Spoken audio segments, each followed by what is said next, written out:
Making a pot of beef and barley soup in your electric pressure cooker is a great way to save time while not sacrificing flavor. The short pressure cook time really infuses all of those delicious flavors together.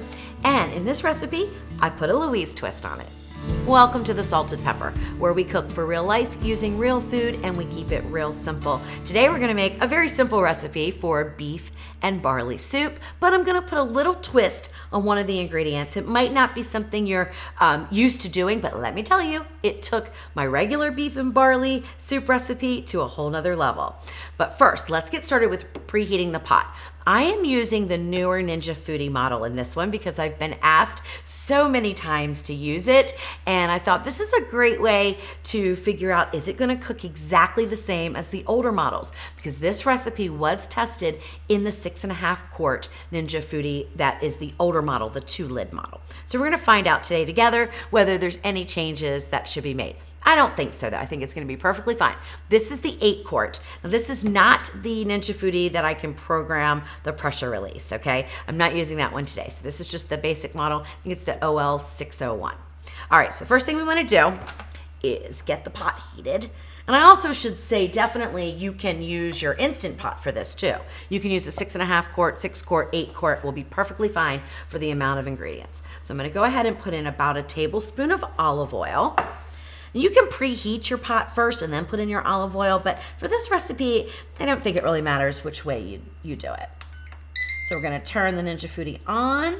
Sear saute is what pops up. Let me go back just a second, okay? Just because I wasn't clear on this. So this is the slider, and it goes from the middle to the far left, and that is where your grouping of functions are. So over here is pressure cook. In the middle is steam crisp, steam bake. And then if you're in the UK, you have some other options there too that we don't have here in the US.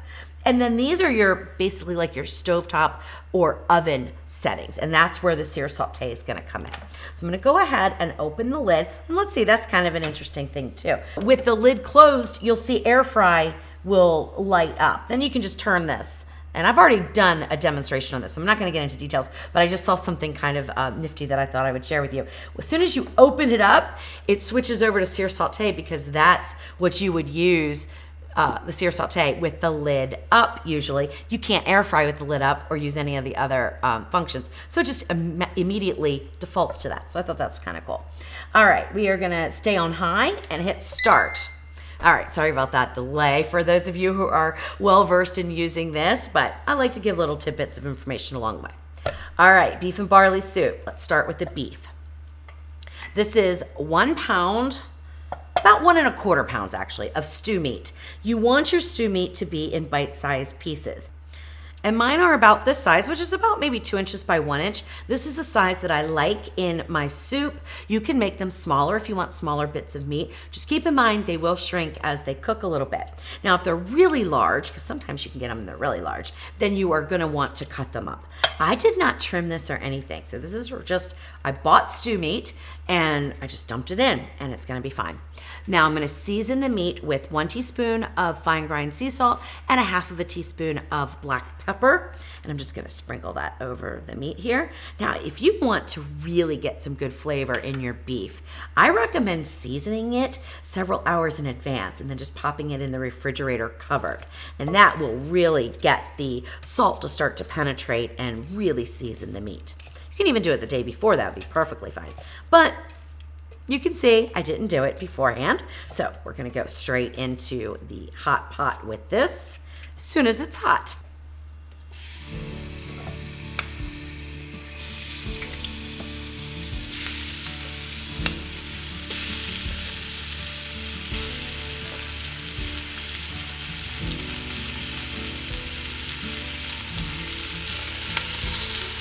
All right, what I like to do when I get the meat in the pot is put it in a single layer so that it starts to brown. And while that's browning up, let me talk about the vegetables that I have and the different sizes. This is just my preference. You don't have to follow this. But when I'm making a soup and I'm using a store-bought broth, which I'm using today, I like to give a little boost of flavor to it. So what I did was I took 1 carrot and I finely diced it. This is gonna add some depth of flavor to our broth. It's not the vegetables that I would consider soup vegetables. I consider these base vegetables. So I'm gonna go ahead and dump that in. That is 1 medium-sized carrot, which was about 1/2 cup in a 1/4-inch dice. Same thing with celery. This is 1 stalk of celery, and it's a 1/4-inch dice or so. The smaller the dice, the better, because you sort of want it to disappear as it pressure cooks. Same thing with 1/2 an onion.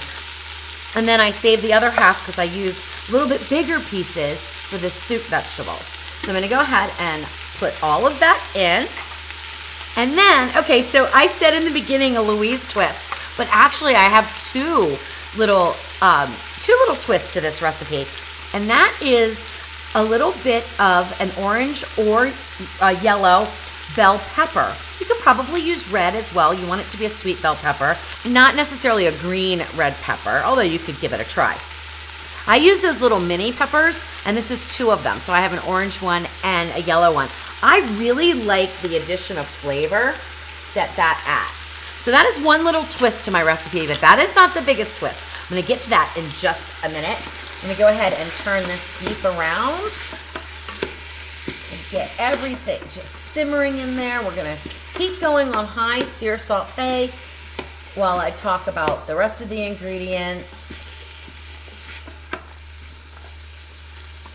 Just gonna soften those vegetables up, and then during the pressure cook time, I hope that they just sort of dissolve. Sometimes I've seen little bits in there, but mostly they just sort of disappear, and that's great.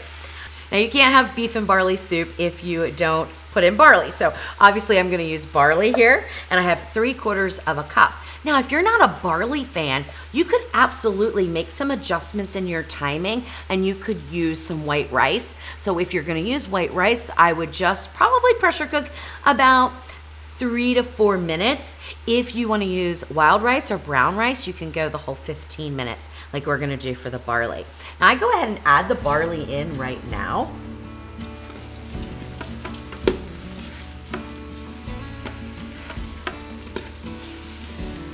That allows it to toast up a little bit, which I think adds just another little bit of flavor. All right, so you ready for the big Louise twist here? That is an apple. Any kind of apple you want. I've used, any kind, whatever I have on hand. This is a Gala here today, but you can even use Granny Smith. And we're gonna put it in, and it's so easy because you don't have to peel it or anything like that. Now, if you want to peel it, you obviously can. So I'm gonna cut it in half. And sometimes I'll save some of it, so I won't put all of it in. I'll save some of it and I'll use it as a garnish, or I'll have 2 apples and use 1 in the soup and then 1 as a garnish. And it adds like a nice little crunch to the top of your soup. So that's something that you can absolutely do. Now I'm gonna dice this up into small dice, just like the base vegetables, like I call them.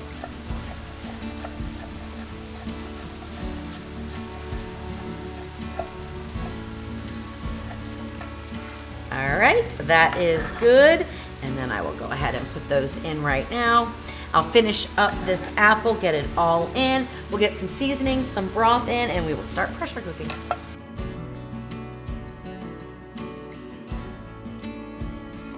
There we go.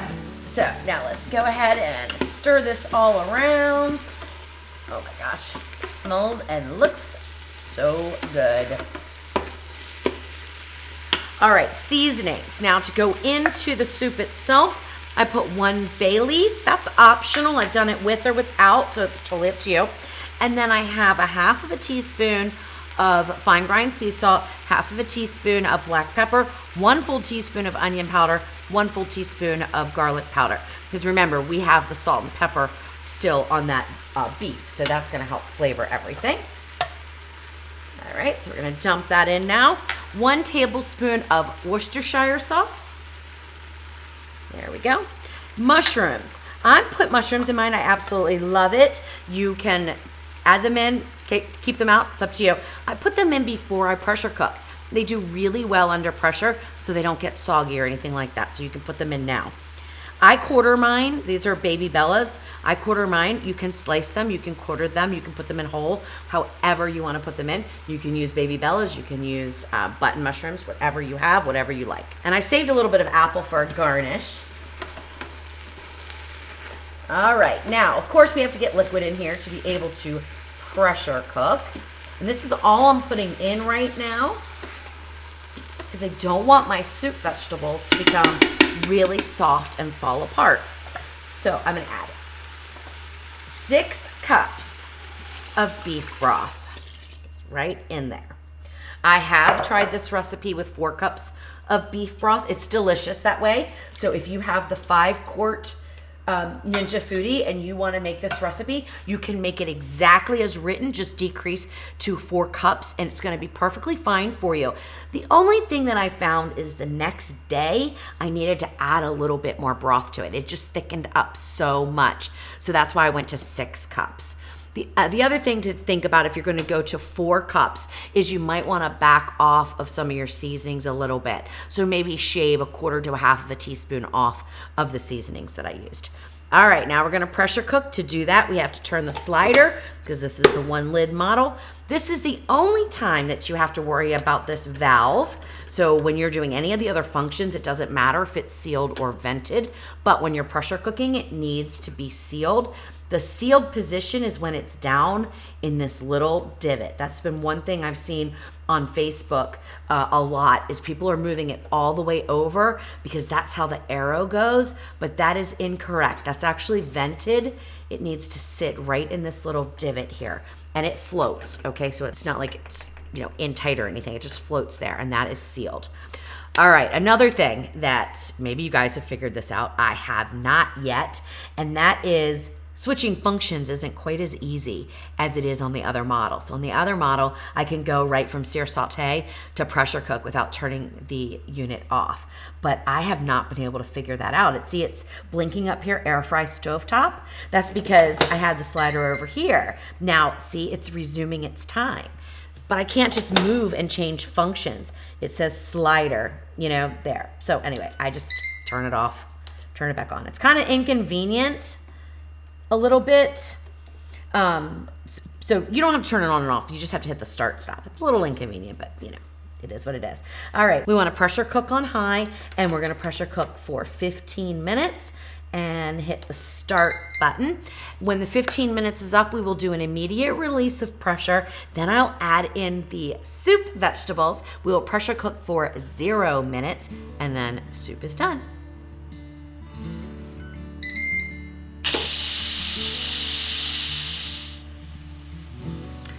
One thing I want to mention on the new OL series is that sometimes it'll pop up open while there's still steam coming out. You won't be able to move your slider. So we just have to wait another minute or so. And then as soon as the steam really stops, the pin in the back is down, but still I can't. Oh, now I can. Now I can start to open it. So it just takes 30 seconds or so. All right, now we're going to go ahead and open up the lid. And now we're gonna add in our soup vegetables. So I have the other half of the onion. I used a sweet onion. You could use yellow, red, whatever onion you want. And I cut them in a little bit bigger of chunks. That's my personal preference. You can cut them any size you like. And then I have 2 carrots, which is about 1.5 cups. And I like to slice them on the bias so they just are a little bit more interesting in the soup, but you can slice them however you want. These are about 1/2 inch thick. So we're gonna go ahead and add those in. Same with the celery, it's 2 stalks of celery. I like mine in bigger pieces. You can dice them up, cut them however you like. If they're too small though, if you wanted to really dice them up fine, then I would just use sear saute to bring this back up to a boil and just simmer for a few minutes because you don't want to overcook those. But mine are big enough they can withstand the pressure cook time. All right, now I'm gonna stir these in.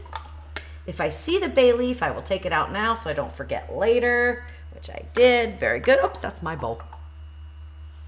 There we go. So stir that in. It looks really, really good.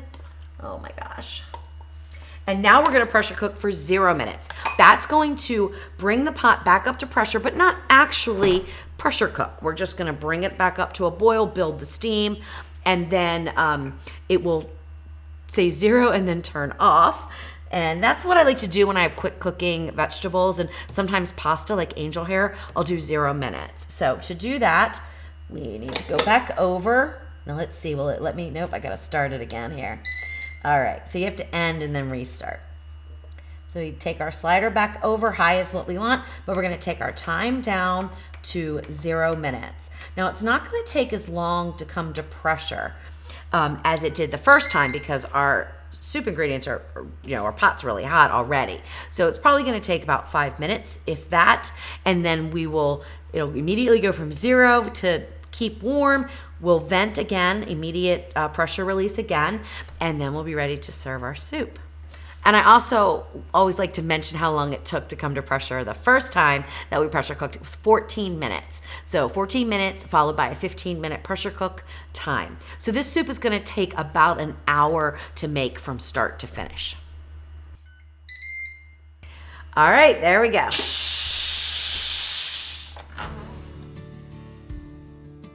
All right. Now, what I like to add to a lot of my soups is the inner leaves of the celery. It's totally optional. You don't have to. And I always add it in right at the end. You could either use it as a garnish in each bowl, but I usually just dump it in right now. And then I'll give that a stir. We will give it a taste. Oh my gosh, it looks so beautiful. You could also use fresh parsley if you wanted. It's another good option. All right, let's go ahead and dish it up.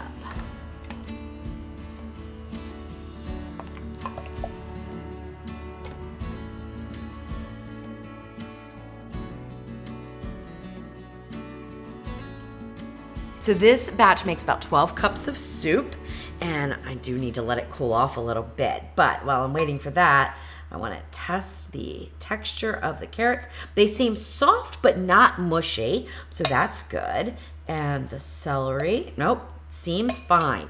So what that tells me is even though we're using the 8 quart versus the 6.5 quart, and we're using the 1 smart lid instead of the 2 lids, that the soup cooked exactly the same. So no worries about making any changes for this recipe, no matter which Ninja Foodi or Instant Pot that you're using, unless you go lower than 6 quarts. Then you're gonna wanna cut your liquid back a little bit, and you're fine to do that. You can cut it back by 2 cups. It works fine. You're not gonna get the water notice or anything like that. Your soup will just be a little bit thicker the next day. All right, let me go ahead and chop up some of this apple and put on as a garnish. This adds just a little bit of a crunch, which I just love. I like textures, so I like different textures. And everything in here is kind of soft. The barley has just a little bit of chew to it if it's cooked correctly, which that is one thing I will let you know. If it's more done than when I did the 6.5 quart testing of the recipe, that is a possibility because there's a little bit more time to pressure. But if the vegetables are cooked, I think the barley is going to be just perfect. All right, there we go. A nice bowl of beef and barley soup. All right, let's go ahead and taste a piece of this beef. Make sure that it is super, super tender.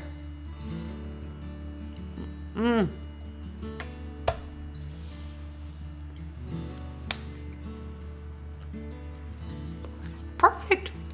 Oh my gosh, it's so good. I use what's labeled stew meat, but you could use sirloin. You could use flank steak. I mean, you can use any type of beef that you want. You could probably even cut up chuck roast into small pieces and just remove some of the fat and be able to use it. You could use ribeye. I mean, you could even go with like a filet, but I wouldn't do that with soup. All right, here we go.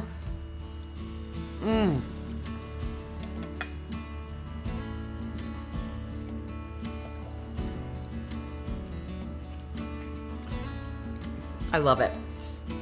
I love it so much. And I love it with the fresh apple in there too. Oh my gosh. Now, if you don't want to put the apple in, obviously you don't have to. But I would try it at least once because it just adds this little something extra. You don't really taste the apple unless you put it on as a garnish.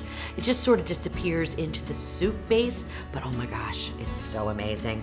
Everything's cooked perfectly, even the barley. Now, I will say that in the 6.5 quart, the barley had a little more chew. but so slight.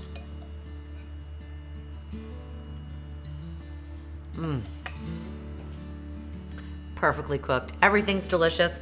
Of course, you want to taste it for salt and pepper. If you want to add some more, you can. Sometimes with beef and barley soup, I'll crack some fresh ground pepper on just before serving. As always, make it yours, make it delicious, and keep it real.